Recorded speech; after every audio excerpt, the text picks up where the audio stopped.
The strange encounter. Ethan Cole sat alone in the cockpit of his small salvage ship, the Aurora, drifting near the edge of a dark, swirling nebula. He had been scanning old wrecks for hours, hoping to find something valuable. Most days in space were quiet, even boring. But today, his scanner began to beep. A faint blip appeared on the screen. It was a large metallic object, slowly drifting. No power signals, no transmissions. It didn't match any known ship design in his database. Ethan frowned. A dead ship could mean salvage or danger. He powered the thrusters and moved closer. The object looked ancient. Its surface was covered with strange glowing lines, almost like veins. The glow was faint, like the heartbeat of something asleep. Docking with the object took longer than expected. Its hull had no normal airlocks. He found a crack just big enough to cut his way inside. With his helmet sealed, Ethan pushed through. Inside was silent, no gravity. The walls were covered with strange carvings, swirling patterns that seemed to shift when he wasn't looking directly at them. His helmet light flickered. He tapped it, but the light returned on its own. He floated forward into what looked like a central chamber. At the center was a tall crystal pillar, glowing softly. Ethan's breath caught. The glow began to brighten, filling the room with a warm golden light. The crystal cracked open with a soft hiss, and something stepped out. It was a woman. Or at least she looked like one. She was taller than Ethan, with pale silver skin that shimmered like water under moonlight. Her eyes glowed a deep violet, and her long hair floated around her as if caught in a gentle current. She smiled. But it wasn't a normal smile. It was the kind of smile that hides secrets. "You have freed me," she said in a voice that sounded like music and thunder at the same time. "I am Lyris, last of the Arendari, bound by the old law to grant 3 wishes to the one who opens my prison." Ethan stared. His heart was pounding. Wishes? Like magic? Her eyes narrowed. "Not magic, human. Power. I can shape reality itself. I can give you anything your heart desires." It was tempting. Almost too tempting. But Ethan wasn't stupid. "If you can give me anything, why were you locked away?" Her smile widened just a little. "Some feared what I could do. Others feared what I might tell. The truth can be more dangerous than any weapon." Her words made Ethan pause. Truth. Dangerous? He felt a cold knot in his stomach. This wasn't just about gold or power. Something bigger was hidden here. Lyris floated closer. Her presence was overwhelming. Her voice softened. 3 wishes, human. Choose carefully for once. Given, they cannot be undone." Ethan took a slow breath. His mind raced through possibilities, riches, power, immortality. But one thought kept returning. Something no one could take away once he had it. Something that could change everything. He looked straight into her glowing eyes and said, "My first wish. I want the truth. All of it. The truth about the universe. Your race, and why you were here." Lyris froze. For the first time since she appeared, she looked uncertain. "You want knowledge?" "I want the truth," Ethan repeated. "No lies, no half answers." Her expression changed. It was no longer playful or mysterious. It was serious, almost afraid. "Do you understand what you are asking?" She said quietly, "Once you know, there is no going back. The truth will change you. It will put you in danger. You will see the galaxy as it truly is, and many will want you dead for it." Ethan's voice was steady. "I understand." Lyris closed her eyes. A low hum filled the chamber. Symbols lit up on the walls, spinning around them like stars. Her voice became deeper, layered with echoes. "Then hear the truth, human." The light in the chamber flared, and Ethan's mind was flooded with images. He saw ancient worlds rising and falling, armies of alien species locked in endless wars, hidden empires pulling the strings of entire civilizations, and in the shadows, a war so old and vast that no one alive should even remember it. When the vision ended, Ethan staggered back. His heart pounded in his chest. He could still feel the weight of what he had seen. Lyris opened her eyes and whispered, "Now you know why I was sealed away. They feared I would tell. And now they will fear you too." Outside, far away in the darkness of space, a ripple spread through the void. A signal had been sent. A predator had heard it, and it was coming. Ethan glanced at Lyris. "Guess I'm in trouble now." She smiled faintly. "Trouble is an understatement, human. Trouble is only the beginning." Asterisk. The first wishes ripple. Ethan stood in the strange, glowing chamber, his mind still spinning from what Lyris had shown him. The images of alien wars, secret rulers, and ancient powers refused to fade. It was like trying to wake from a dream, only to realize the dream was real. Lyris floated closer, her violet eyes watching him carefully. "You asked for the truth, human," she said. "Now it will follow you everywhere." Ethan rubbed his temple. "You weren't kidding about danger." A faint vibration passed through the walls. At first it was like distant thunder, but it grew stronger, deeper. Lyris turned sharply toward the sound. Her glowing hair seemed to rise, as if sensing something in the void. "They have heard," she whispered.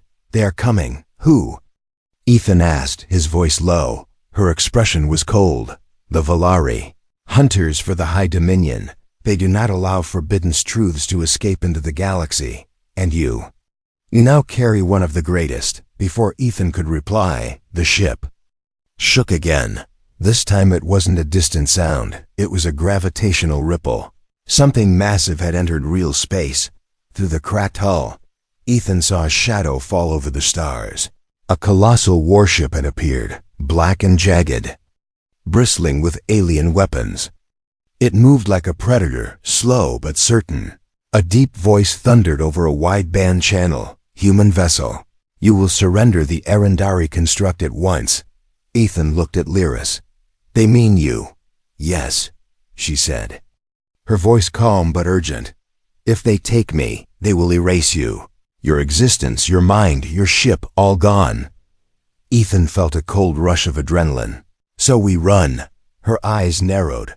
"Running will not save you for long. Use your second wish and I can teleport us far beyond their reach." Ethan didn't answer right away. He stared at the massive warship, thinking, teleporting us might get us away, but it won't stop them from finding us again. Lyris tilted her head. "You have another idea." "I want to fight back," Ethan said, his voice steady, "and for that, I need more than guns." The warship outside began charging weapons. Ethan could see the glow building on its forward cannons. His time to decide was running out. Lyris's voice sharpened. "Human, if you wait too long, you will be nothing but dust." Ethan's jaw tightened. He looked at her directly. "Then here's my second wish. I want the ability to command any technology, alien or human, as if it were part of me." Lyris's eyes widened. For a moment she just stared at him. Then a slow, knowing smile crossed her lips. "Interesting," she whispered. She reached out and touched his forehead. The instant her fingers met his skin, Ethan felt a rush of raw data flood his mind. Schematics, energy flows, encryption keys. He could feel the warship outside. Every system was like a muscle he could control. The alien voice thundered again. "Surrender the construct or be destroyed." Ethan smiled faintly. "Your move," he said under his breath. With a thought, he reached into the warship systems. It was like sliding his hand into a locked door and finding the key already waiting. He shut down their weapon charge, killed their shields, and sent their own drones spinning back toward them. The Valari ship erupted into chaos. Ethan could feel their panic through the system feeds. Lyris watched him with a curious expression. "You're enjoying this," she said. "Maybe a little." Ethan replied. One by one, the warship's drones turned and opened fire on their own mothership. Explosions rippled across the black hull. The alien captain's voice turned from command to rage, then to static. The warship's engines flared as it tried to flee. But Ethan wasn't ready to let it go so easily. With another thought, he shut down their jump drive. The ship drifted helplessly in space. Lyris tilted her head. "You could destroy them now." Ethan paused. He could feel their systems under His control, the power to crush them completely was right there. But instead, he cut the link. "No," he said. "Let them run. I want them to be afraid." The warship limped away into the darkness, leaving only silence behind. Ethan turned to Lyris. "Looks like wish number 2 worked." Her smile was strange, not quite happy, not quite sad. "It worked, human, but now the hunters know you are more than just a man who knows the truth." Ethan leaned back in the pilot's chair, still feeling the strange hum of technology in his mind. "Good," he said quietly. "Let them come." Far out in the nebula's edge, another signal pulsed. This time, it was not a hunter, but something older, something watching both Ethan and Lyris with great interest. The hunter arrives, the warship was gone, but the silence it left behind felt heavier than before. Ethan sat in the Aurora's pilot seat, scanning the void. His new ability to feel technology was still buzzing in his mind, like an echo he couldn't switch off. Lyris stood behind him, her silver skin shimmering faintly in the dim light. "They will not stop, human," she said. "The Valari never abandon prey." "I know," Ethan replied, "but something else is out there." Even as he spoke, the Aurora's sensors began to flicker. Not in a normal error pattern. This was like a heartbeat, slow and steady. The hum grew louder in Ethan's head. A strange static crawled across his thoughts. Then, the stars outside seemed to bend. A shape emerged from the dark.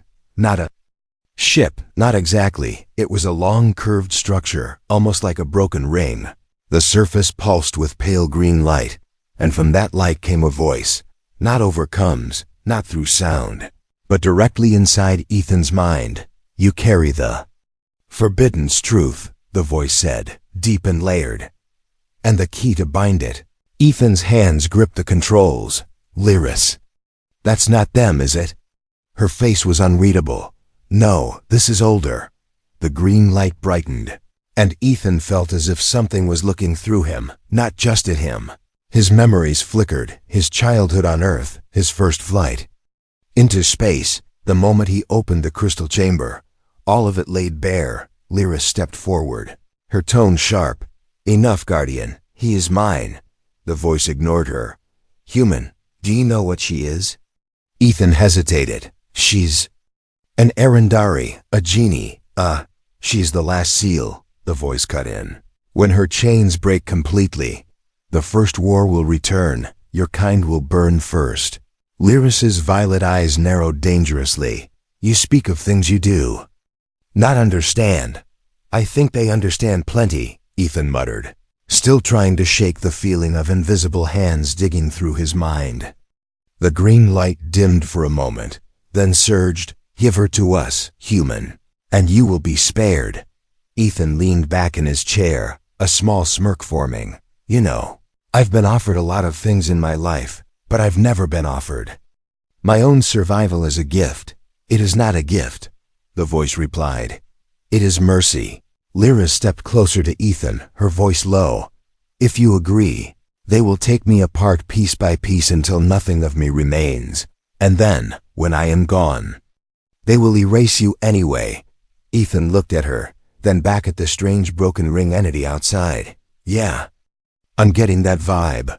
The light pulsed again, and suddenly Ethan's control over the Aurora flickered. For the first time since his second wish, he felt something pushing against his link to the ship, testing it, trying to overwrite him. He gritted his teeth. "Lyris, you said these things were old. How old?"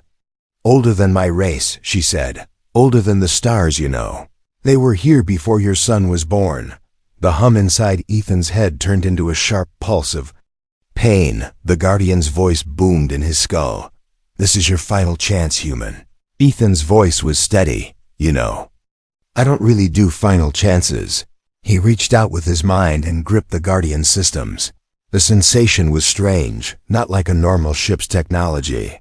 This was alive in a way, wires and nerves mixed together. It fought back hard, but Ethan pushed harder in the middle of the psychic struggle. The Guardian suddenly showed him an image, Earth, burning in a sky filled with alien ships. This is your future if she remains free. It said. Ethan's jaw tightened. Maybe. But I'd rather risk the future than hand over a friend. He sent a surge of disruptive code directly into the Guardian's core. The green light outside flickered violently. The voice hissed in his mind. Then you will share her fate. The broken ring shape slowly folded in on itself, vanishing into the darkness as if it had never been there. But Ethan knew it wasn't gone for good. Lyra stepped beside him. You defied a Guardian. Do you understand how rare that is? Yeah, Ethan said, his voice tired but certain. But I'm starting to get the feeling that I'm making a lot of rare decisions lately. Far beyond the nebula, deep in the black, something else had been listening. And unlike the Guardian, it was not coming to negotiate. Asterisk, the second wish. The encounter with the Guardian left the Aurora drifting in uneasy silence. Ethan stared out into the dark, his mind still echoing with the alien voice's warning. He wasn't sure if it was a threat or a prophecy. Lyra stood beside him, watching him with that strange calm of hers. You are quiet, human, she said. Just thinking. Ethan replied, about what I saw. And about what I didn't. She tilted her head. You have 2 wishes left. You could use one now, to hide, to destroy, or to change yourself into something beyond human. Ethan gave a small laugh. Yeah, and each choice sounds like it could go horribly wrong. Lyris's violet eyes glowed faintly. That is the nature of power. It does not come without a shadow. Before Ethan could respond, the Aurora's proximity alarm screamed. A new contact appeared, not the Valari, not the Guardian. This was smaller, faster, a single craft. Slicing through the dark toward them, it hailed them on an open channel. The voice was sharp, almost human. Ethan Cole, you've been marked. Surrender the Arundari and you live. Ethan sighed. I'm starting to see a pattern here, Lyris leaned closer. This one is different. I know the scent of their machines. They are not hunters. They are collectors. The ship outside began projecting a shimmering sphere of light around the Aurora. Energy readings spiked. Ethan felt his link to the ship weaken. They're locking us down, he muttered. He could feel his control slipping. Bit by bit, like someone cutting nerves. Lyris's voice was calm but urgent. You must act now, human. This ship will not survive a full capture. Ethan closed his eyes, thinking fast. He could wish for raw power again. Weapons, shields, unstoppable control. But something in the back of his mind told him this was different. These collectors didn't just want Lyris. They wanted him. He opened his eyes.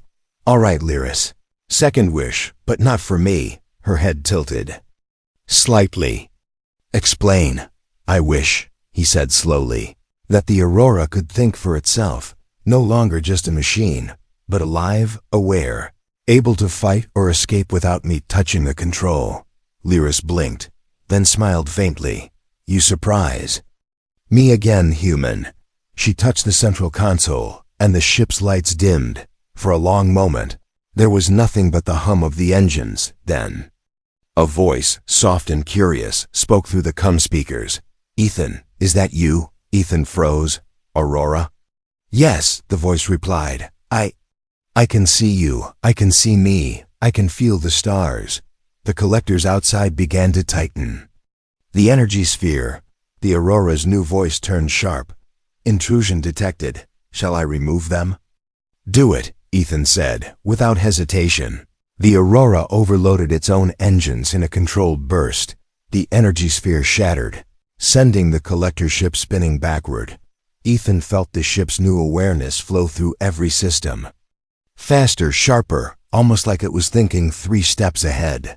The Aurora pivoted and fired a precision EMP shot that shut the collector ship's systems down without destroying it. It drifted, helpless in the black. Lyris watched with something like approval. You did not wish for yourself, human. You gave life to another. Ethan leaned back. Guess I like having company. The Aurora's voice softened. Then I will stay with you, Captain, wherever we go. Far in the distance, multiple new contacts appeared on the sensors. This time, they weren't coming. One by one, Ethan exhaled slowly. Yeah, I think we just made the guest list a whole lot bigger. He truthed behind the Genie. The Aurora drifted in the shadow of a quiet asteroid field. Ethan sat at the table in the ship's small galley, a mug of something hot in his hands. The new voice of the ship, calm, warm, and strangely curious, spoke softly from the walls. All pursuing ships are gone for now. Captain. Good, Ethan said, though he didn't sound convinced. But they'll be back. Lyra stood near the viewport, her silver skin reflecting the cold light of the stars. She had been silent for a long time. Finally she spoke. Human, you should know the full truth before the next wave comes. Ethan gave a tired smile. Yeah. I've been wondering when you'd get around to that. She turned toward him, her violet eyes deep with something more than their usual playfulness. What do you know of your own origin? Ethan frowned. My origin? I'm just a guy from Earth, grew up on the edge of the Atlantic, left home to fly cargo, then salvage. Her voice lowered. And what do you know of Earth's origin? He laughed softly. Not much, other than the usual history books. You telling me you know more? Lyris walked closer, the faint hum of her presence filling the room. I do, because I was there. Ethan blinked. You, what? I am. Erindari, yes, she said. But I was not born in the stars. I was created long ago, on a small blue planet, by the edge of an unremarkable arm of the galaxy, your Earth. Ethan sat up straighter. Hold on, you're telling me humans made you? Her smile was faint, almost sad. Not humans as you know them. Long before your recorded history, your world was home to a civilization far older and far more advanced than any now living. They shaped matter and thought as easily as you shape clay. They created me. And many like me. Ethan's thoughts raced. And then what? They left? Died? Her eyes darkened. They fought. They destroyed themselves in a war so vast, it scarred not only your planet, but the memory of the galaxy itself. When it ended, I was taken by off-worlders who feared what your kind might become again. They erased your past from every record. They made Earth small. They made you forget. The words settled on Ethan like cold iron. So you're saying humans used to be like gods, not gods, she said softly, but close enough to frighten the rest of the galaxy forever. Ethan rubbed his jaw. And now I've made 2 wishes to someone who was built by U.S. Lyra stepped closer. That is why they fear you, human. It is not only because you know the truth. It is because you are the truth. You are the spark they buried. The Aurora's voice joined the conversation, gentle but thoughtful. If this is true, Captain, then they have been hiding more than just her. They have been hiding you. Ethan looked between them, feeling the weight of it settle deep in his chest. So the hunters, the guardian, the collectors, they're not just after you. They are after what you represent, Lyra said. The return of what was lost. Ethan leaned back in his chair, staring at the ceiling. Well, no pressure. Lyris's gaze softened. There is one more truth, human.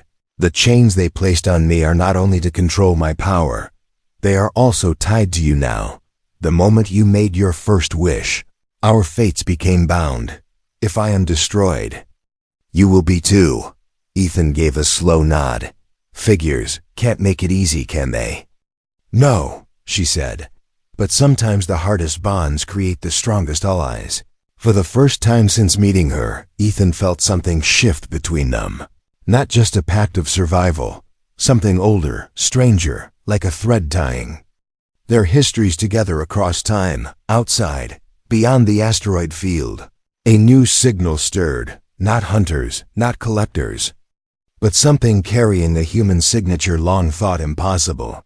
Asterisk, the final choice. The asteroid field no longer felt safe. The Aurora's sensors tracked a single new contact, but this one was different. It wasn't a predator ship or an alien war machine. It was small, slow, and broadcasting an old Earth distress code that hadn't been used in over 500 years. Ethan stared at the signal readout. That's impossible. Lyra stepped up beside him, her voice low. It is not impossible. It is a call from the past, and it is meant for you. The distress beacon's coordinates pointed to Earth, but not the Earth Ethan knew. The signal was coming from deep beneath the surface of the southern polar ice. The Aurora's voice cut in. "Captain, there is something else. I am detecting layered encryption in the signal. The keys match the pattern of Lyris's own design." Ethan glanced at her. "So, you sent this?" Her violet eyes softened. "Not me, another. Like me, or perhaps a remnant of your ancient kin, whoever they are. They are calling for help." Ethan felt the weight of the third wish pressing on him. "Let me guess. If I use it, we can get there in time." Lyris nodded slowly. "The third wish is more than that, human. It could unlock the vault that waits beneath your world. A vault that holds the memory of your people before the fall. Knowledge, technology, power that could rival any empire." Ethan leaned back in his chair, thinking. "And what's the catch?" "The catch," Lyris said, "is that once it is opened, every watcher in the galaxy will know. The ones who hunt us now will come with fleets far larger than you have seen, and the war your ancestors once fought may begin again." The Aurora spoke softly. "Captain, this is the kind of choice that can't be undone." Ethan stared at the nav screen, at the quiet blue and white dot of Earth in the distance. "So, I can either leave it buried and maybe live, or open it and light the biggest flare the galaxy's ever seen." Lyris's voice was calm. "If you choose not to open it, the hunters may still find it one day. But if you do open it, you choose the time, the place, and the terms." Ethan felt his pulse quicken. "And if what's in there is as good as you say, maybe it's worth the fight." The Aurora hummed quietly. "Then, Captain, say the words." Ethan looked at Lyris, seeing her not just as an alien genie, but as a piece of a human story that had been stolen from his people. "All right, Lyris, third wish. To unlock the vault beneath Earth's ice and awaken whatever's inside." Her eyes flared with light. The ship's panels lit up in gold. Outside, space rippled as if reality itself had shifted. Far away, on the frozen pole of Earth, the ice cracked. A deep rumble echoed through miles of frozen rock, and beneath it, something older than recorded history began to stir. Lyris's voice trembled for the first time since he'd met her. "It is awake, and it knows your name." The human twist, the Aurora descended through the thin polar atmosphere. Below, the ice spread out like a white desert, split by a single black fissure that had not been there hours ago. Steam rose from the crack, curling into the cold sky. Ethan stood at the forward viewport, his hands tightening on the railing. "That's it," he said. "Doesn't look like the galaxy's biggest secret." Lyris's voice was low. "Do not be fooled by the surface. The vault lies miles below, shielded against time, war, and even memory itself." The Aurora's new AI voice spoke. "Captain, the opening is expanding. Strong energy readings inside, biological signatures. But no decay." Ethan turned sharply. "Biological? You mean alive?" "Yes," the Aurora replied. "And they match human genetic markers with 99.9% accuracy." Ethan felt a shiver that had nothing to do with the cold. "You're telling me there are humans down there from before history?" Lyris's eyes glowed faintly. "Not just humans, human kings, human builders. The last surviving command cell of your ancient people. They have slept since the fall, waiting for the one who could wake them."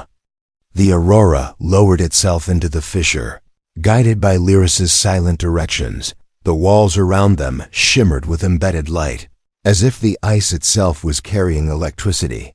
At the bottom, they found it, a massive black door carved with symbols Ethan didn't recognize but somehow understood. They spoke of home, of war, of return. Lyra stepped forward and placed her palm on the door. It answered with a deep hum that Ethan felt in his bones. "The vault recognizes my signature." "And yours," she said, looking back at him. "Mine?" Ethan asked. "You are bound to me now," she said softly. "And through me, To the ones who made me, to them, you are not a stranger. You are air. The door split down the center and opened. Light spilled out, blinding for a moment. When it faded, Ethan saw them, rows of cryopods, each holding a human figure, their faces calm, their armor unlike anything he had seen. One pod at the center hissed open. A tall figure stepped out, his hair white but his face unlined. His eyes locked on Ethan immediately, and he spoke in a voice that carried command without effort. "You are late," Ethan blinked. What?" The man stepped closer, studying him. "The chain has passed you, I can feel it. You carry the key and the spark." Behind him, more pods began to open, men and women, ancient armor awakening, their eyes all turning toward Ethan. Lyris bowed her head slightly. "Commander, I have returned with the successor." Ethan's heart pounded. "Hold on, I'm no commander, I'm just—" The white-haired man cut him off. "You are human, that is enough. The galaxy has forgotten what that means. But they will remember." Outside, far above the ice, the stars shifted as dozens of enemy signals entered the system. The hunters had arrived. The Guardian's shadow was near. The collectors were closing in. The man placed a hand on Ethan's shoulder. "You woke us. Now we fight with you. We will show them why they once feared your kind." Ethan glanced at Lyris, who gave him a small, knowing smile. "Told you," she whispered.